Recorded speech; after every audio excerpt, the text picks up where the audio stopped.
Hello bachcho, now today we will start D and F block elements. Now in D block elements, the filling of electron takes place in this penultimate d orbital. इसीलिए इसको D block कहा गया, जबकि यहाँ पर S orbital में filling होती है, therefore this one is called as S block element. ये राइट वाला बच्चों एक्सट्रीम राइट जिसमें इलेक्ट्रॉन p ऑर्बिटल में ऐड होता है, this one is p block. And at the bottom electron हमारे 4f और 5f में ऐड होते हैं, therefore they are called as f block element. तो हमारा चैप्टर में पहले शुरुआत होती है बच्चों इस d ब्लॉक एलिमेंट से. जनरल कॉन्फ़िगरेशन हमने लिखा इसका n-1d 1 to 10 ns 0 से लेकर 2 तक होता है. मगर बच्चों ये जो एलिमेंट है, इन एलिमेंट्स को बीच में ट्रांजिशन एलिमेंट भी नाम दिया गया. ट्रांजिशन एलिमेंट क्यों कहते हैं? Because at the extreme left यहां पर मेटल्स हैं, S block elements are metals and this P block elements are non metals. Now these elements are connecting metal to non metal through themself. तो metallic से non metallic property carry कर रहे हैं ये through themself. So there is transition of metallic character, so they were named as transition element. और बच्चों transition element की जो प्रॉपर्टी के हिसाब से जो डेफिनेशन बनाई गई थी वो है कि ट्रांजिशन एलिमेंट वो होते हैं जिसमें पेनल्टीमेट डी ऑर्बिटल में इलेक्ट्रॉन्स की फिलिंग चल रही हो. अगर हम ये एट लास्ट देखें तो ये बच्चों जिंक, कैडमियम और मरकरी है, क्योंकि ये लास्ट के एलिमेंट हैं डी ब्लॉक के अंदर. तो इनका जो कॉन्फ़िगरेशन है that will be completely 3d10 4s2, 4d10 5s2 and so on.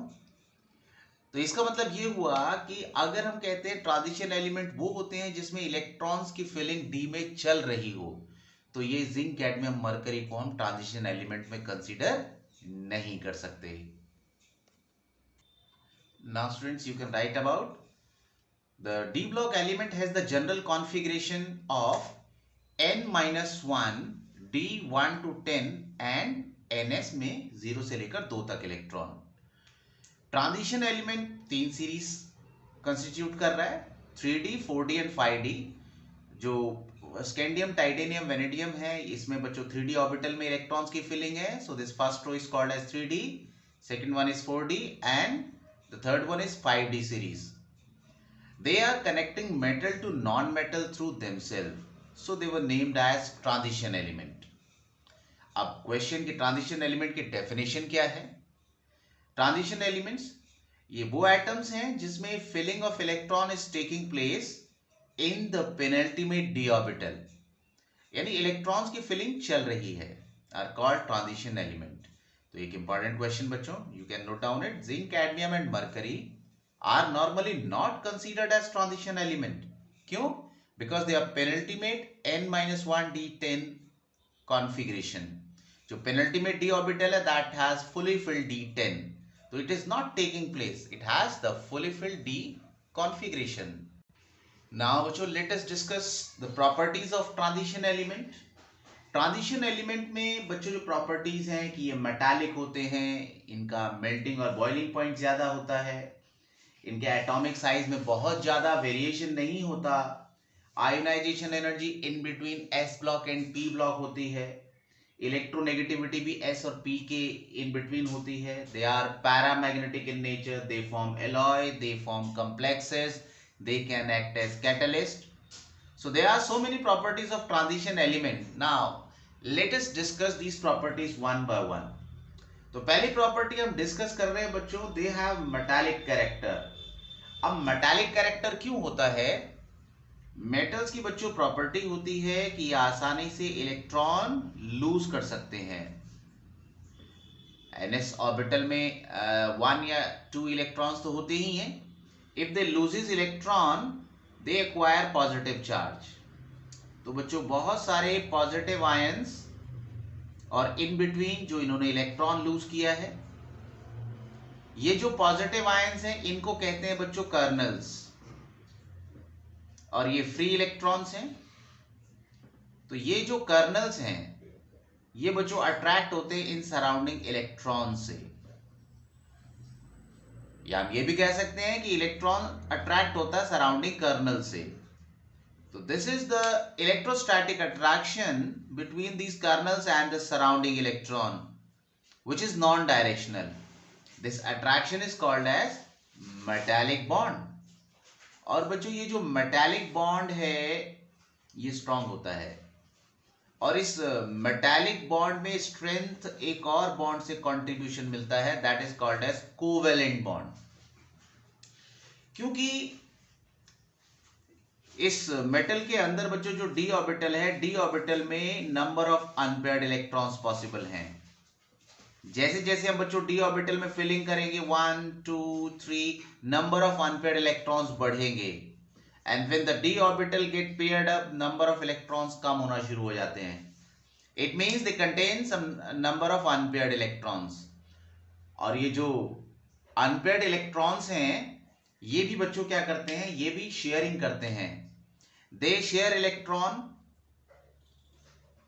And दस participate in covalent bond formation. तो यहां बच्चों मेटालिक बॉन्ड तो हुआ ही, मगर साथ में इसमें क्या हुआ, एक कोवेलेंट बॉन्ड का कंट्रीब्यूशन भी इसमें मिल गया। So this strength of the bond get enhanced. Now you can note about this, they can easily lose electrons, hence participate in metallic bond. Due to greater effective nuclear charge and greater number of participating electrons लिख देते हैं बच्चों, in bonding they have strong metallic bond. जैसे हमने देखा बच्चों metals के अंदर फ्री इलेक्ट्रॉन्स होते हैं, बॉन्ड की स्ट्रेंथ भी ज्यादा है। बॉन्ड की स्ट्रेंथ ज्यादा होने से कॉन्सिक्वेंस क्या पड़ेगा, ये मेटल्स हाई स्ट्रेंथ के होंगे, इनकी टेंसाइल स्ट्रेंथ बहुत ज्यादा होती है। मेटल्स की एक और प्रॉपर्टी होती है बच्चों, ये मैलिएबल होते हैं, पीट पीट कर शीट बना सकते हैं, खींच के तार बना सकते हैं। It means they have ductility also. Free electrons की वजह से ये कंडक्ट कर सकते हैं। मेटल्स के अंदर बच्चों मेटालिक लस्टर होती है, ये बहुत हार्ड होते हैं क्योंकि metallic bond is very strong, density ज्यादा होती है। एंड मोर ओवर अगर हम इन एटम्स को अलग करना चाहें, if we supply energy to take this atom apart, यानी एटम को अलग ले जाने के लिए एनर्जी वो भी बहुत ज्यादा चाहिए, यानी they have high enthalpy of atomisation. For that we need to break that strong bond. Melting and boiling point is very high because of this strong metallic bond. Now students, you can note down the consequences या इनका character. They have high tensile strength, बहुत ज्यादा वजन डालना पड़ेगा just to break this. They are malleable, यानी पीट पीट कर शीट बनाई जा सकती है। They are ductile, खींच कर तार बनाई जा सकती है। They have high thermal and electrical conductivity due to the presence of free electrons.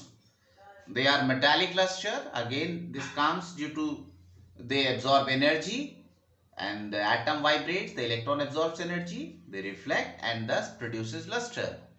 They are hard, they have high density and they have high enthalpy of atomization.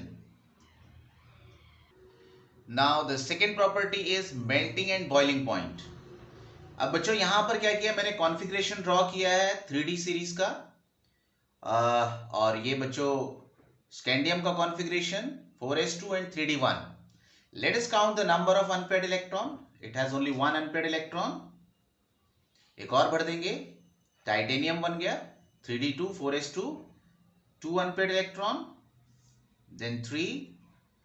अब क्या होगा बच्चों, एक इलेक्ट्रॉन यहां से भी शिफ्ट करेगा, तो total unpaired electrons now will be 6. Now pair it up, 5, then 4, 3, 2. अब यहां से शिफ्ट कर जाएगा बच्चों, मगर अनपेयर्ड एस का तो रहेगा ही, और यहां पर 0. So this is the number of unpaired electrons. जैसे कि हमने पढ़ा मेटल के अंदर बच्चों कोवेलेंट बॉन्ड का कंट्रीब्यूशन भी होता है। All the atoms loses 4s electron and these unpaired electrons of D participate in covalent bond formation. तो जितने ज्यादा इलेक्ट्रॉन्स कोवेलेंट बॉन्ड फॉर्मेशन में इस्तेमाल किए जाएंगे उतना स्ट्रेंथ ज्यादा हो जाएगी. तो जैसे जैसे बच्चों scandium titanium number of unpaired electron बढ़ते जा रहे हैं, up to this chromium it has maximum number of unpaired electron and after that this one is decreasing. Now this number of unpaired electrons will be slightly different for ions also. अगर हम 2+ oxidation state में निकालेंगे तो बच्चों हमें सबके 2 electron कम करने पड़ेंगे and after that we will check the number of unpaired electron. So the variation will be the same. The number of unpaired electron first increases and then it will start decreasing. इसीलिए बच्चों covalent bond का contribution भी पहले बढ़ता है और उसके बाद कम होता है and proportionally the strength of bonding first increases, reaches maximum and then decreases, which results in melting and boiling point first increases and then decreases. तो बच्चों आप लिख सकते हैं in addition to metallic bond the unpaired electrons of d orbital also participate in covalent bond formation. Hence, greater the number of unpaired electrons, greater will be the strength of bonding.